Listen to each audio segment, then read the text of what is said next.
The Ford Bronco is getting really close. It might be here as soon as April, so I have dug up the most recent information I can find. So here are the top 10 things you need to know about the Ford Bronco. Hi, my name is Eric. I make videos on future cars and trucks. If that's interesting to you, consider subscribing and joining the Discord chat down below. I've spent some time digging up brand new facts, so I'm trying not to rehash anything that I covered in the video, which I've got linked over here. Number 10.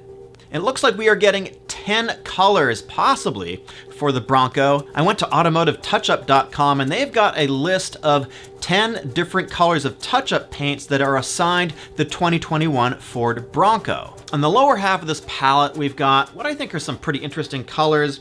We've got something called Race Red, we've got Lucid Red Pearl, something called Area 51. I don't know what kind of reference that is. There's some Area 51 videos with Broncos driven by federal agents. Don't think that's the exact color because those are white. We do have white, not exactly OJ white, but overall, my impression of this palette is it's kind of on the bland side. It's pretty conservative. You know, one thing that Ford has always done is they've really been strong with their blue. We've got something called Antimatter Blue Metallic. Now, looking at this color swab, again, it's off the internet, might be not that accurate, but it seems to be pretty dark. It's almost a gray. And speaking of gray tones, there's a whole lot of silvers and grays in here, really not that interesting. So where are the blues? Now, currently the Raptor comes in something called Velocity Blue, which I think is a super, super nice blue.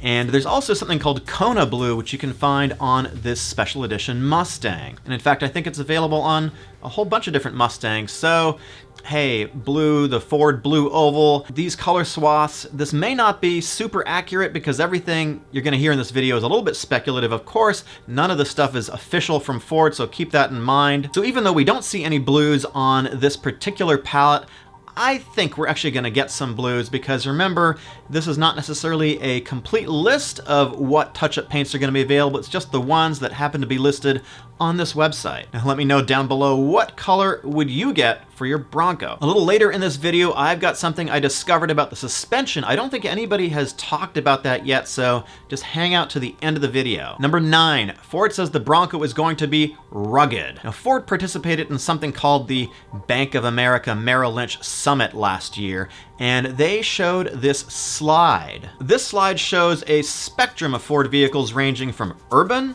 to rugged, and you can see two vehicles all the way over on the rugged side grouped together. Now both of these Broncos are apparently more rugged than the rest of the Ford lineup, and there's two of them. We've got the small rugged utility, and then we have something called the Bronco. Now it looks like what we got here in the smaller rugged utility is probably the baby Bronco, and above that is the daddy Bronco, the big Bronco, the body on frame Bronco. But what we're looking at here, it says under Conquer, is aggressively re-entering the off-road adventure space that we helped create. So my guess is that the baby Bronco is gonna be actually fairly off-road capable, perhaps not the mall crawler that some people think it might be, or maybe even what I thought it might have been in some previous videos.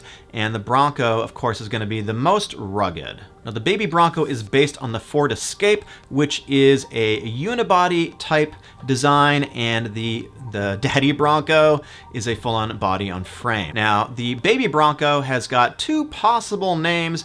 One of them that seems to be popping up on Bronco6G.com is the Bronco Sport. That seems possible, although I haven't seen any evidence for that, so I'm not quite sure where that's coming from. The other one is the Bronco Maverick, could be a possible name as well. There is, in my last video, I showed there is I believe a parts code that is assigned to that. So tell me what you think it's gonna be called. I'd be kind of cool with either. The Bronco Sport certainly has a quick, snappy ring to it. Number 8, there is a lot of interest in the Bronco. You're probably watching this video because of that. Some folks over at Bronco6G.com put together this chart of the USA, this map actually, and they found that the Bronco is apparently the most anticipated vehicle of 2020 across the US. So this is from Google Trends. I did a little bit more Google trending myself, and I found that the interest is definitely super high right now. You can see over to the right-hand side of the chart, interest is peaking. Google Trends tracks the amount of searches and the amount of interest in various topics. And I guess not too surprisingly, if you want to think about where is the Bronco most searched, right now it's in Wyoming, Idaho, and Montana. Number 7, the Bronco could go into production as early as December 7th. Motor One has got an insider who claims that December 7th is going to be the start of the production of the Bronco. So what does that actually mean for consumers like you and me? I think that means that we're going to see the Bronco maybe no earlier than a late January is my guess, perhaps early February. I think that's when the vehicles are going to start shipping or appearing at dealers. Now, it's unclear what the production run is going to be, if they're going to start with the Bronco Sport, the Maverick, the Baby Bronco first, or the 4x4, the full-on body and frame. My guess is that they're going to start delivering the 4x4 first, because that seems to be what they are promoting the most in their off-road video. And yes, we're going to get a 2-door and a 4-door version, probably of both. Number 6, the Bronco could have telescoping door barriers to keep you inside in case you crash. Now, this one is highly speculative. This is based on a number of patents that Ford has filed over the years. And I've done some analysis of these patents, and it's pretty difficult to infer what's actually going to make it into production. Again, these are patents. Just because they're filed doesn't mean that it's something that a manufacturer is going to implement. But it does give us a clue into the types of technologies that they are looking at. And this is actually quite interesting. So if you look at these sketches, there are these telescoping sections which appear to retract when you're driving. Now, there are sensors that would trigger these telescoping sections to release before impact, which is going to keep the passengers inside the car. There's also airbags as well. And what I think is really interesting about a number of these patents that I've been looking at, and they relate to the roll cage. The Bronco is going to have a removable roof. So the roll cage, I saw another patent where there are airbags which are going to deploy from the roll cage itself. The roll cage also looks to be completely removable, and you're still going to be able to retain your seatbelts. So there's a lot of interesting technology in these patents which Ford is obviously exploring. Now, to get a sense of what this retractable arm might look like, I think you can look at this Wrangler SEMA concept here. These are obviously permanent doors made of tubing. So something like that might make it into production. It does seem rather expensive and complicated, though, all this technology. So perhaps if they do bring that out, maybe not the first year, but if they bring it out at all, I would expect to maybe see some of this in perhaps an upper level vehicle. It's difficult to say what they're going to do, but it's very interesting. Number 5. Now, this isn't exactly a fact, but I think the independent front suspension versus the solid front suspension whole debate that's going on online, I think it's kind of overblown. Now, there's two things that we know. We know that the Jeep Wrangler has a solid front and rear axle. That's been a mainstay in that vehicle forever.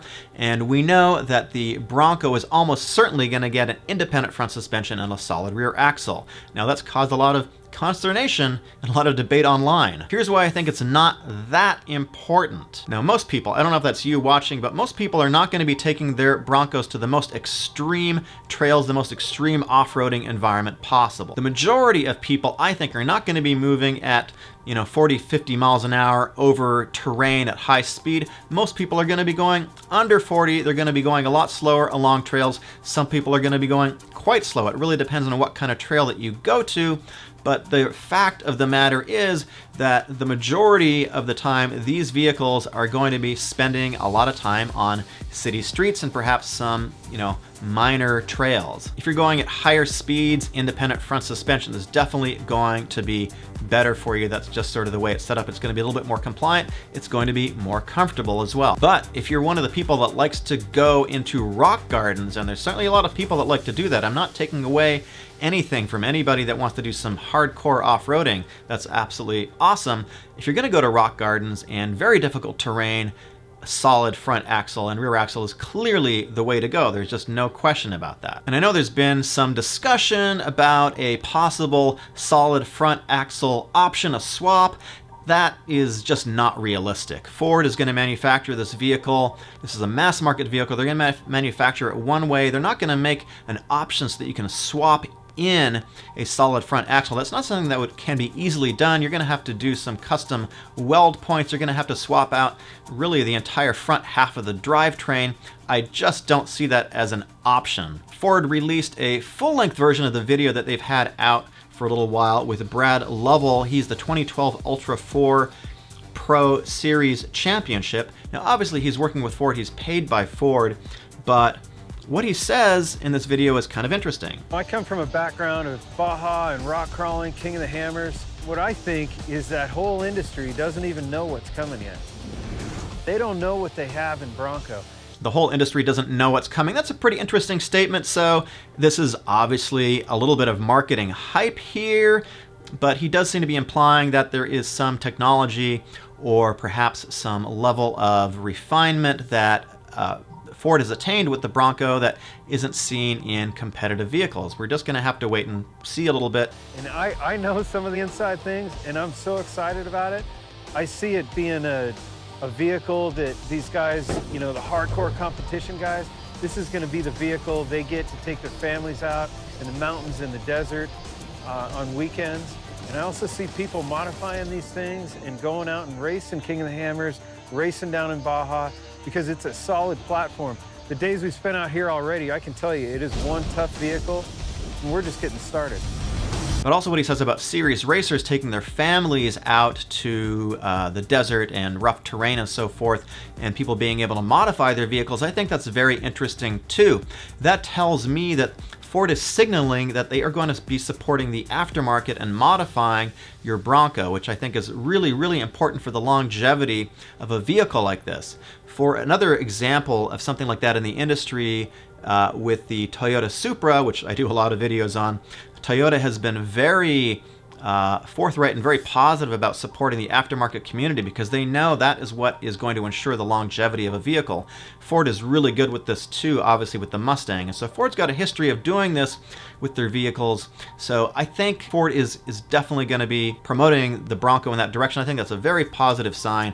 And if you like off-roading, I think that's a very positive sign for the Bronco. So speaking of axle solid versus independent, number 4, the Bronco has got two competitors, and we're going to talk about the Land Rover Defender for a little bit and the Jeep slightly too, because the Land Rover Defender is a vehicle that is pretty new. It's been out for a little bit, but it's sort of just hitting dealers right now, and some of you might not be that familiar with it. Now, the Defender has no solid front axle, no solid rear axle. In fact, it is independent suspension all the way around. It's got air suspension, and it does have very, very short overhangs like the Bronco, which really makes for a good angle of attack. Now, is it really competitive with the Bronco? That's kind of debatable because the base price for the Defender 90, which is a 3-door, the base price of the Defender, the 110, which is a 5-door, is $50,000. It's sort of just coming onto market now, spring of 2020. The Defender 90, which is a 3-door, the first edition is going to cost $65,000. So it is definitely I think it's at the much higher end of the market. And what it does have is it's a full-time all-wheel drive. It has a 2-speed transfer case. It's got a center locker and a rear locker diff, and it's going to have 2 engines. One is a 296 horsepower engine, and one is a 3-liter with 395 horsepower. So a much higher end of the market, but still, I think, competitive with perhaps where the Bronco might like to be. Now, the Wrangler, a lot of people say that the Bronco doesn't compete with the Wrangler because of the independent front suspension. That's fine. If you're a Jeep person, cool. There's tons of Jeeps that you can go buy. Jeeps are freaking awesome. And the Wrangler, the higher end models, start in the low 40s for the 4-door. But what they do have, which I don't think that Ford is going to have, is a 3-liter diesel option now, which makes 442 pounds-feet of torque, close to 300 horsepower, 33-inch tires, and they do have an electronic sway bar disconnect, locking differential, and of course, solid front and rear axles. So I think that's the competitive landscape for the Bronco. Let me know down below if you think that the Bronco really is competitive against this behemoth, which is Jeep, and of course the higher end Defender. Next, we're going to talk about the power plant. Number 3, this vehicle is absolutely going to get a V6 EcoBoost. Now, I know I've covered this before, but I am completely convinced, and here is why. Looking at the test mule video. I know this is an older vehicle, but they've been testing this thing out in Johnson Valley. Looking underneath it here, when we pause the video here, we can see this pipe, this Y pipe.